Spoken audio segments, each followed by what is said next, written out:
What would happen if you suddenly found yourself in the Jurassic? First thing, you would probably take a deep, stupid breath. The kind you take when you mean, I am alive, and also, I have made a terrible, unplanned decision.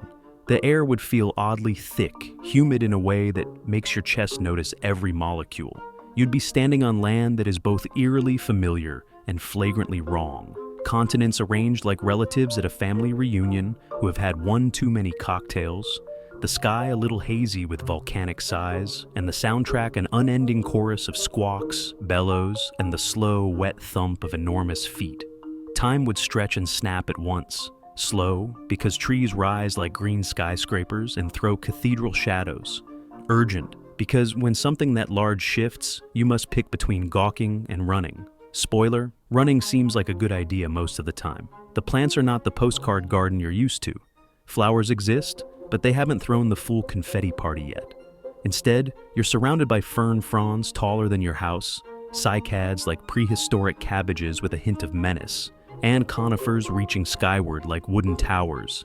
The ground underfoot can be treacherous. Soft moss in one place that sighs under your boot. Sticky red clay in the next that drags at your ankles like the planet has literal stage fright. The smells are a weird cocktail. Resin and damp earth with a tang of ozone after a storm. And if a herd of sauropods passes, you'll get an entire barnyard bouquet amplified to cathedral size. It's the sort of smell your nostrils will file under memorable and never forget. Sauropods, the long-necked giants, are the slow-motion wonders of the period. They move like living cranes, necks sweeping through treetops, mouths harvesting foliage like botanical wrecking balls. It's easy at first to think of them as gentle giants, the do-gooders of the primeval park. That is, until a juvenile practices tail swinging, and your personal space is obliterated in a single, dignified gust. Predators are not omnipresent movie monsters, but efficient, dramatic teenagers of the food chain. Small theropods slink and scavenge, while larger hunters, picture Allosaurus, assembled from sinew, teeth, and evolutionary stubbornness, choreograph the hunt with terrifying grace. When a predator drops through the brush, it's less roar and more a symphony of branches breaking and dust rising. You will feel science and terror in the same instant. Sound behaves oddly in that humid, dense air. Low-frequency rumbles from a distant herd carry like a drumline. High chirps and clicks from smaller creatures are crisp and coded. Look up, and you might see the flutter of protofeathers catching sunlight. Not yet birds, but cousins who have decided that fluff is a good idea for insulation or flirting. Yes, some dinosaurs sport fuzz, filaments, and early feathers. No, they are not all scaly dragons. Tiny nocturnal mammals scuttle under logs, clever in their smallness, reminding you that being diminutive has its perks in a world where everything else is oversized and opinionated. If you make it to a Jurassic shoreline, the ocean puts on its own show. Massive marine reptiles slip through the surf like torpedoes with personalities. Ichthyosaurs streak by like sleek missiles. Plesiosaurs sweep necks in elegant arcs, and ammonites spiral like living pinwheels. The water is crowded in the best possible way, a choreography of fin and flipper, where every animal seems to have been rehearsing its role for eons.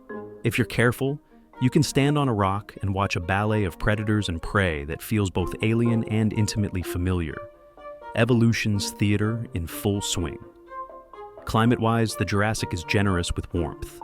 There are no great ice caps hugging the poles, so winters are milder, and life spreads with a confidence that would make a modern gardener jealous. But generous doesn't mean gentle. Storms can arrive like sentient weather, wind and rain whipping plains into mud, lightning from volcanic plumes setting tinder alight, midday dimming under a veil of ash.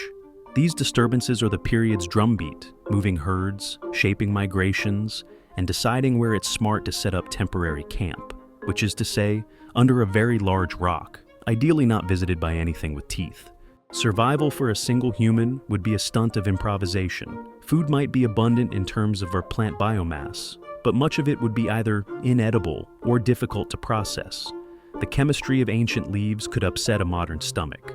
Water, however, is generally accessible, but you'd have to be cautious near dinosaur congregations because bodies of water are social centers for the giant herbivores and their predators.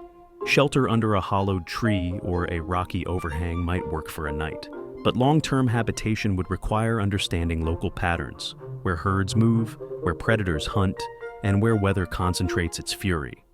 Beyond the immediate survival drama, the Jurassic supplies an education in evolutionary theater. You'd see anatomical experiments played out live, armor plates used as both shields and billboards, necks elongating to reach new culinary heights, filamentous coverings trying on feathers like prototypes.